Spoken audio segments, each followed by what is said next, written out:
ये प्रोग्राम हमारा इसीलिए सफल हो रहा है कि आप जानते हो उन्होंने किसे दिल सी बात रखी। हम अब हमारे दो ही जो मेहमान हैं उनसे हमें सुनना है। मैं गुजारिश करूंगा बरोड़ा से आए हुए हमारे अजीज़ जनाब मुफ्ती इमरान नदवी साहब से गुजारिश करूंगा वो आए और अपनी बात रखे।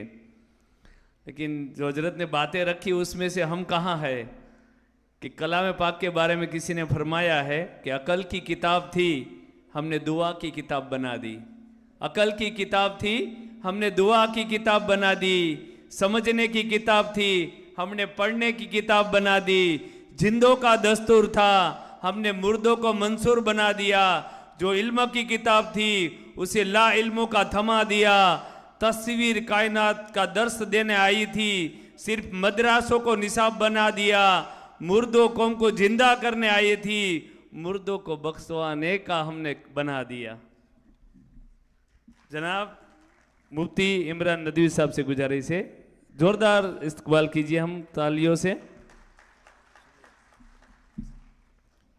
अस्सलामु अलैकुम वरहमतुल्लाहि वबरकातुहू। बहुत मुख्तसर में मैं आपके सामने हमारे मेहमानों ने बहुत बेहतरीन बातें कर ली है। इसका जो है तमहीदी बात किए बगैर हम आगे बढ़ते हैं और एक प्रोग्राम में आपके सामने मुख्तसर सा पेश करना चाहता हूँ जो बहुत सुकून से मैं आपके सामने रखूँगा। छोटे से लेके ऊपर तक का बिजनेसमैन हो कि कोई भी हो, इंशाअल्लाह इन फंडामेंटल्स को अगर अपनी ज़िंदगी में लाएगा तो वो दुनिया में एक बेहतरीन बिजनेसमैन और बेहतरीन इंसान बन के और ऐसी ताकत बन के उभरेगा जैसी दुनिया में लोगों ने अपनी ताकतें बनाई है। मैं आपके सामने उसका तज़किरा करूँगा। हमारी गफलत को हम छोड़े, सुस्ती को छोड़े। अल्लामा इकबाल कहते हैं बिस्तर से उठकर मस्जिद तक न जा सके इकबाल, बिस्तर से उठकर मस्जिद तक न जा सके इकबाल, ख्वाहिश रखते हैं कि कब्र से उठकर हमें जन्नत जाना है। तो मुख्तसर में मैं आपके सामने कुछ रिवायतें और रसूलुल्लाह सल्लल्लाहु अलैहि वसल्लम ने जो फंडामेंटल्स हमें बताए कि हमें ये 5 उसूलों के ऊपर अपनी तिजारत को, अपने काम को कैसे करना है, तो मैं समझता हूँ कि दुनिया ने तो अपने उसूलों को हुज़ूर अलैहिस्सलाम के उसूल बनाए तो वो आज सारी दुनिया में हुकूमतें कर रहे हैं और हमने अपने पास होते हुए भी इसको छोड़ा है, इसलिए आज हम मगलूब नज़र आते हैं। लेकिन कोई बात नहीं है, सुबह का भूला भटका शाम को वापस आ जाता है तो फिर से उसको खोया हुआ नहीं कहते हैं।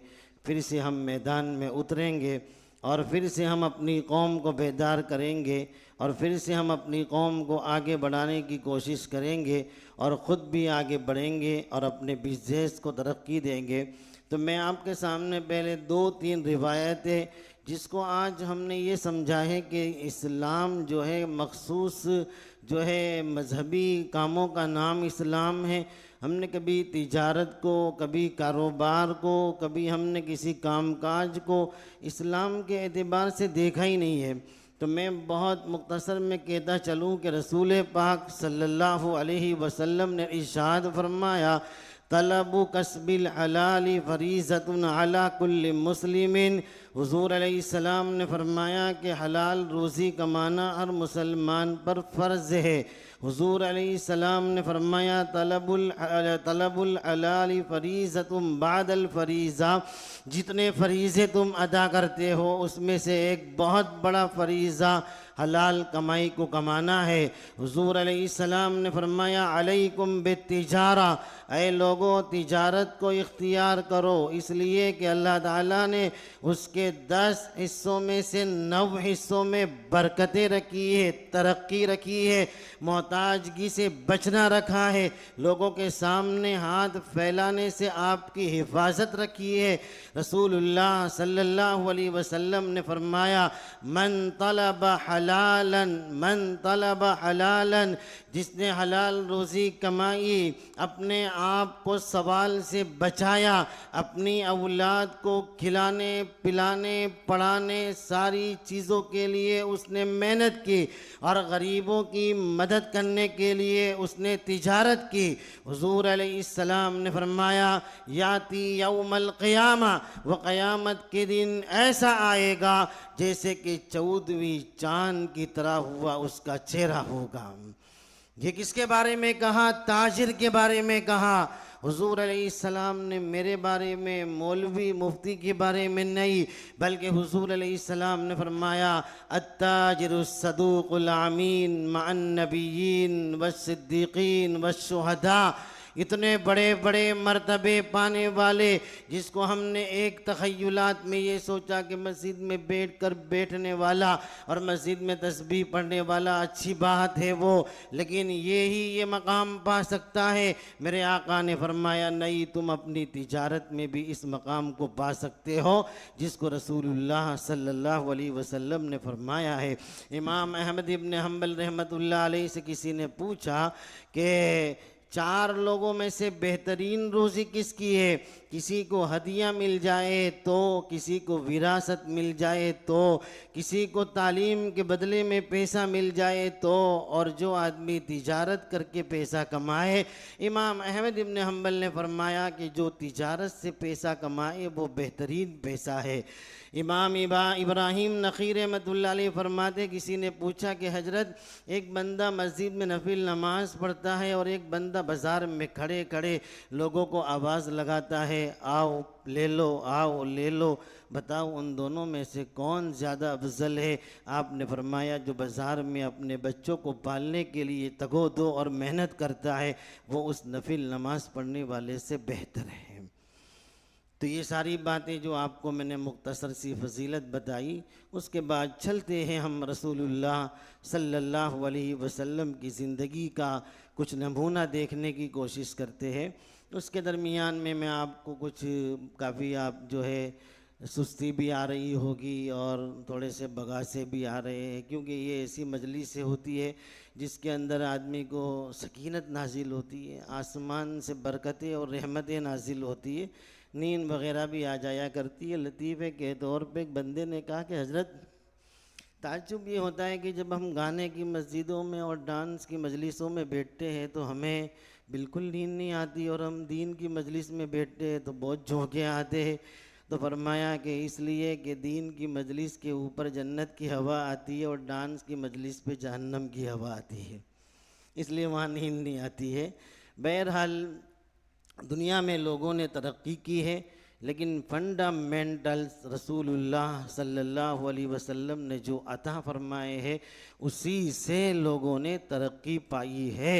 इसीलिए मेरे आका सल्लल्लाहु अलैहि वसल्लम सिर्फ मुसलमानों के नबी नहीं, बल्कि वमा अरसलनाका इल्ला रहमतल लिल आलमीन, मेरे महबूब सल्लल्लाहु अलैहि वसल्लम सारी कायनात के लिए नबी बनाकर भेजे गए। चाहे मुस्लिम हो, चाहे नॉन मुस्लिम हो, चाहे यहूदी हो, चाहे ईसाई हो, कोई भी इनके फंडामेंटल्स को इख्तियार करेगा वो आसमानों की ऊंचाइयों को ज़रूर पाएगा। ये बात हम याद रखें।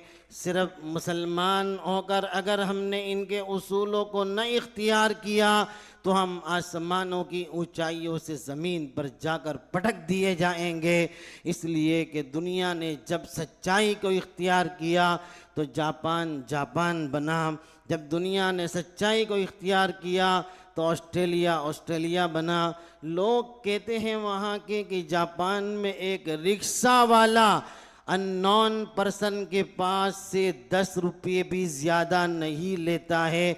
वो कहता है कि बस मैंने यही सीखा है कि अमानतदारी के ज़रिए से मैं अपनी रिक्शा को चलाऊँगा, मैं किसी को धोखा नहीं दूँगा, चाहे वो नॉन मुस्लिम होगा, लेकिन जब मेरे हबीब के कदमों को पकड़ेगा तो मेरे अल्लाह उसको तरक्की अता फरमाएंगे। लिहाजा मैं आपके सामने चंद फंडामेंटल से पहले एक बात कहता चलूँ लतीफ़े के तौर पर कि आज हमारी शिकायत यही रहती है कि यहूदियों की चाल है। अभी तो इनका नाम लेना भी बहुत नहीं अच्छा लगता है ज़ुबान के ऊपर। अल्लाह इन्हें बर्बाद करे, इन्हें तख्ताराज करे और अल्लाह अपनी कुदरत कामिला से उम्मत मुस्लिमा की मदद फरमाए। तो एक यहूदी और एक ईसाई और एक मुसलमान, तीनों की खोपड़ी लेकर एक आदमी जा रहा था। वहाँ जा रहा था तो दरमियान में किसी ने पूछा कि भैया ये खोपड़ियों को क्या करोगे? तो कि बेचने के लिए आया हूँ। अच्छा बेचोगे? तो कहा क्या भाव है? तो बोले कि ये ईसाई की खोपड़ी 10 की है और यहूदी की जो खोपड़ी है वो 15 की है और मुसलमान की खोपड़ी है तो बोले 20 की है। वो ताज्जुब करने लगा कि दुनिया में ये दो कौमें इतनी तरक्की कर रही है, इनका भाव कम क्यों, और ये मुसलमान जो तरक्की बिल्कुल नहीं कर रहा उसका भाव ज़्यादा क्यों? तो बोला भैया देखो लेनी हो तो ले लो, मसला ये हैगा कि ये दोनों कौमों ने अपनी खोपड़ियाँ इस्तेमाल कर ली है इसलिए इनका भाव कम है, अभी मुसलमान की खोपड़ी का इस्तेमाल बाकी है इसलिए ज़्यादा है। तो हमें अपनी खोपड़ी का इस्तेमाल करना ही नहीं कि किसी के पीछे चलना है। बार बार हमारी शिकायत ये रहती है यहूदियों की चाल है, ये तो यहूदियों की चाल है। तो हम अपनी चाल कब चलेंगे, अपना तरीक़ा कब अपनाएंगे, हम अपने रास्ते पर कब चलेंगे? इसलिए हम अपनी चाल चलने की पूरी कोशिश करें। मैंने एक ये जो है बेस बनाया था जो आपके हाथ में पर्चा भी है, जिसमें रसूलुल्लाह सल्लल्लाहु अलैहि वसल्लम ने 5 चीज़ें हमें अता की है। नंबर 1 के ऊपर सदाकत, सच्चाई के साथ अपनी तिजारत को करो। आज दुनिया में लोग कहते हैं कि मौलवी साहब झूठ ना बोले तो धंधा नहीं होता है, सेल्समैन भी खुदा ना खास्ता सच बोल दे तो कि बेवकूफ़ इंसान समझ नहीं पड़ती है। मैंने कहा ऐसा कर, बेवकूफ़ नहीं बनाएगा वहाँ तक तू कामयाब तिजारत में नहीं होगा, ये हमारी आंखें कहती है। लेकिन मुहम्मदुर रसूलुल्लाह सल्लल्लाहु अलैहि वसल्लम कहते हैं छोड़ दे तेरी होशियारी को, छोड़ दे तेरी अक़ल को, आ जा मेरे दामन में सदाकत में, अल्लाह तुझे बेहतरीन तिजारत अता फरमाएंगे। सदाकत, हर बंदा चाहता है कि मेरे साथ सच बोले, ऊपर का व्यापारी चाहता है कि नीचे का व्यापारी मेरे साथ सच बोले, और ग्राहक चाहता है कि मेरा व्यापारी मुझसे सच बोले। सब एक दूसरे के ऊपर उम्मीद तो सच्चाई की रखते हैं और दिल में ये सोचते हैं कि सच बोलेंगे तो कामयाब होंगे, लेकिन सब अपनी होशियारी में सच को छोड़ कर झूठ बोलते हैं, जिससे ग्राहक भी छेतरा जाता है और व्यापारी भी अल्लाह के वहाँ छेतरा जाता है और अपनी तिजारत को नुकसान के अलावा कभी भी कामयाब नहीं कर सकता। लोगों में बात चल पड़ती है कि वहाँ मत जाना, ये झूठे लोग हैं। बहुत सादी बात मैं कहूँगा, थोड़े दिन चमक दमक दिखती है, उसके बाद लोग कहते हैं कि ये झूठे लोग हैं, इनके वहाँ आपको नहीं जाना है। दूसरा, रसूलुल्लाह सल्लल्लाहु अलैहि वसल्लम ने फरमाया कि अमानतदारी से काम करना, तुम्हारे व्यापारी से पैसे देने हैं उसको अमानतदारी के साथ दे देना। अजीब व गरीब हमारे वहाँ माहौल होता है, हम तिजारत, मेरे ख़ुद का भी कारोबार है, तो बहुत सारे व्यापारी ये कहेंगे कि व्यापारी के माल पे अपने जीने का, व्यापारी के माल पे मस्ती करने की, खाने पीने का, फिर देखी जाएगी जब मौका आएगा। इसकी वजह से भी हम लंबी ज़िंदगी पार नहीं कर सकते हैं और बीच ही में हमारी नैया डूब जाती है। अमानतदारी ऐसी इख्तियार कीजिए। कई व्यापारियों के पास पैसे पड़े हुए होते हैं, अपने जो है दुकान में पैसे होते हैं, घर पे पैसे होते हैं, उसका दीदार करेगा लेकिन ऊपर वाले व्यापारी को भेजेगा नहीं। अरे अल्लाह के बंदे, ये उसकी अमानत है, उसको पहुंचा दे। अमानतदारी ऊपर भी रखिए, अमानतदारी नीचे भी रखिए, दोनों तरफ अमानतदारी रखेंगे तो ज़रूर आपकी कामयाबी होगी। मैं आखिर में हुजूर अलैहिस्सलाम की तिजारत का छोटा सा मंजर पेश करके बात को ख़त्म कर दूंगा। तीसरे नंबर के ऊपर माल की पहचान हमारे पास होनी चाहिए। ये सारी बातें हुजूर अलैहिस्सलाम ने करके दिखाई है, इसलिए मैं कह रहा हूँ माल की पहचान, तजुर्बा हमें होना चाहिए कि हम माल सस्ता ख़रीदें और अच्छे भाव में बेचने वाले बने। नौजवान बच्चों को माँ बाप दुकानों पे बिठा देते हैं, फैक्ट्री पर बिठा देते हैं और उसको काम सौंप देते हैं, उसका तजुर्बा नहीं होता है, वो माल अपनी मर्ज़ी के मुताबिक ख़रीद के ले आता है और उसके बाद वो फैक्ट्री और वो दुकान का बखेड़ा कर देता है और अपनी तिजारत को बर्बाद कर देता है। रसूलुल्लाह सल्लल्लाहु अलैहि वसल्लम ने फरमाया कि तुम तिजारत करना चाहो तो सबसे पहले तजुर्बा इख्तियार करो, उसके बाद तिजारत करो, वरना तुम्हारी तिजारत डूब जाएगी। हकीकत बात यह है कि आज हम अपने बच्चों को तिजारत सिखाएं, उसके बाद उनको तिजारत पर बिठाएं। जिनके बच्चे मेहनत से बैठते हैं वो कामयाब होते हैं, और जिनके बच्चे बग़ैर मेहनत के बैठते हैं वो अब्बा को भी डुबाते हैं और ख़ुद भी डूब जाते हैं। लिहाजा हम अपने बच्चों को तिजारत की पहचान, तिजारत के तजुर्बे, तिजारत की मालूमात करवाने के बाद ही उनको आगे बढ़ाए। हमने बड़े बड़े बिजनेसमैनों को देखा है, उनके बच्चों को लोगों ने नौकरी करवाई है, लोगों की दुकानों पर बिठाया है, और उसके बाद जाकर उन्होंने अपनी उनको दुकानों पर बिठाया है। इसलिए हुजूर अलैहिस्सलाम के इस फरमान को भी ध्यान में रखे। चौथे नंबर के ऊपर वादा पूरा किया करे। जो वादा किया है उसके मुताबिक हम काम करने की कोशिश करें। ऊपर वाला व्यापारी भी आपसे उसी वक्त खुश होता है जब आप टाइम टू टाइम पेमेंट दे दोगे, तो वह आदमी के दिल में भी आपकी क्रेडिट बन जाती है। नीचे वाला इंसान भी उसी वक्त खुश होता है जब आप उसका वादा पूरा कर देते हो कि भैया परसों आना, परसों आपको हम दे देंगे। हम अपनी ज़ुबान का बिल्कुल ख्याल नहीं करते हैं कि भाई कल आना, कल आना, फिर कल आता है तो बोले कल आना, परसों आता है तो परसों आना। ये हमारा तरीक़ा नहीं है। मुसलमान उसको कहते हैं कि जो अपने वादे को मुकम्मल तौर पे पूरा करता है। जब आपका व्यापारी आपके पास आया है पैसे लेने के लिए या माल लेने के लिए, आपने उसको किसी मजबूरी के बगैर जो है उसको धक्के खिलाए, तो आप अपनी दुकान पर बैठे बैठे अल्लाह के नाफरमान बन रहे हो। लिहाजा हम वादा भी पूरा करने वाले बने। 5वें नंबर पर हुजूर अलैहिस्सलाम ने एक उसूल बताया कि अपनी तिजारत में सखावत किया करो। क्या मतलब सखावत का? क्या सखावत का मतलब ये हुआ कि एक आइटम लेने आए तो 2 दे देवे? इसका मतलब ये होता है कि ऐसी स्कीम बनाओ कि जिससे ग्राहक तुम्हारी तरफ माइल हो। जैसे बहुत सारे लोग स्कीम बनाते हैं कि कूपन ले जाइए, आपको 10% जो है आइंदा आओगे तो आपको डिस्काउंट मिलेगा। आप अपनी दुकान पे, हमारी दुकान पे आओगे तो 3000 रुपये का सामान लोगे तो आपको ये जो है गिफ्ट मिलेगा। आपकी दुकान पे कोई आता है तो उसको आपने पानी पिलाया, चाय पिलाई, अपनी हैसियत के मुताबिक आप सखावत करते रहिए। आपकी तिजारत फलेगी, फूलेगी, तरक्की करेगी। तो ये 5 उसूल जो हमने आपको मुख्तसर से बताए हैं, लंबा वक्त नहीं है, बहुत सारे किस्से हैं, बहुत सारे वाक़यात हैं, बहुत सारे समझने के तरीक़े हैं, लेकिन वक्त बिल्कुल अब गुंजाइश नहीं दे रहा है। इसलिए मैं आपके सामने ये 5 उसूल पेश कर रहा हूँ। बैठिए, सोचिए, इसके अंदर जो कमियां हों उसको छोड़िए। जिन मुल्कों ने तरक्की की है उसका मुताला कीजिए, उसको पढ़िए, और ऊपर से मैन्युफैक्चर से लेकर नीचे रिटेलर से लेकर हमारे कस्टमर तक हमें कौन से तरीक़े से काम करना है उसको इन 5 उसूलों में बांध लीजिए। कसम खुदा की, जिस तरीक़े पर मोहम्मद अरबी सल्लल्लाहु अलैहि वसल्लम ने चल के दिखाया हो वो तरीक़ा कभी भी नाकाम नहीं हो सकता है। सारी दुनिया झूठी हो सकती है, लेकिन मोहम्मद रसूलुल्लाह सल्लल्लाहु अलैहि वसल्लम की बात कभी भी गलत नहीं हो सकती है। आइए सदाकत का दामन थामिए, आइए अमानत का दामन थामिए, आइए वादा पूरा करने वाला बनिए, आइए अपने आप को तजुर्बेकार बनाइए, अपने आप को सखी बनाइए, और नमूने मोहम्मद रसूलुल्लाह पर चलकर अपनी तिजारत को कामयाब करने की कोशिश कीजिए। फिर देखिए बरकतें, रहमतें, तरक्की आपके कदम चूमेगी। जैसे कि रसूलुल्लाह सल्लल्लाहु अलैहि वसल्लम तशरीफ़ लाते हैं, सैयदा ताहिरा खदीजा रज़ियल्लाहु ताला अन्हा के पास से माल लेकर जाते हैं, शाम में जाकर तिजारत करते हैं।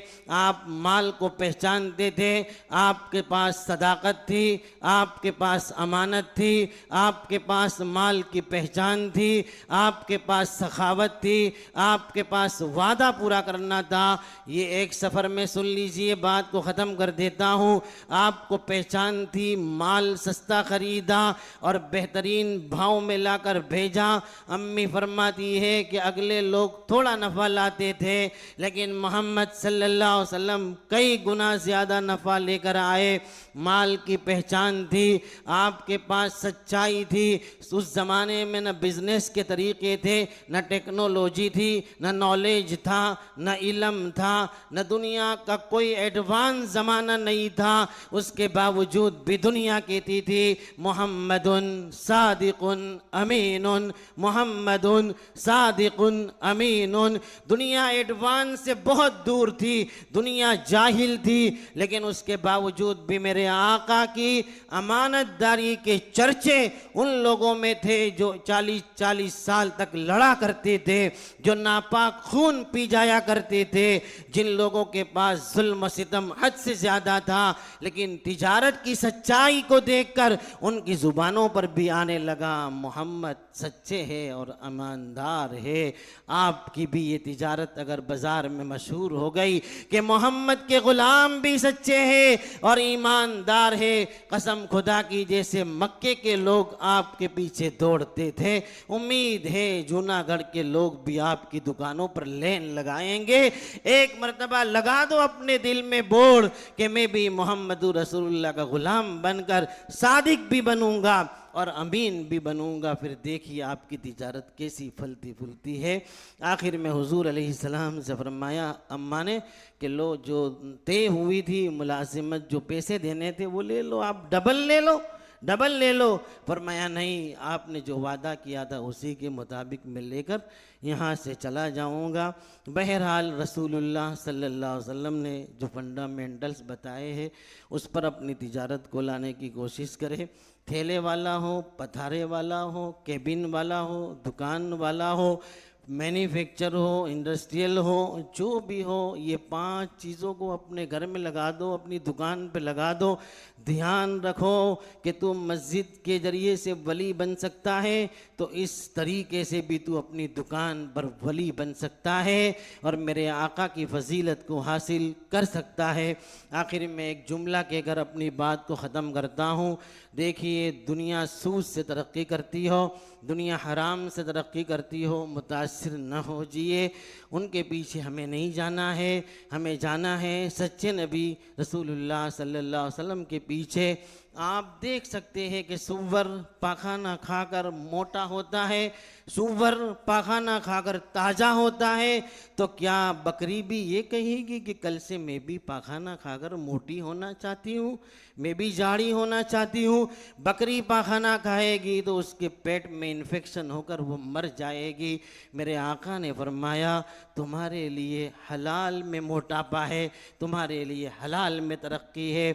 जैसे कि बकरी के लिए चारे में तरक्की है, बकरी के लिए तंदुरुस्ती चारे में है, ए मुसलमानों तुम्हारे लिए हलाल में तरक्की है, तुम्हारे लिए हलाल में बरकत है।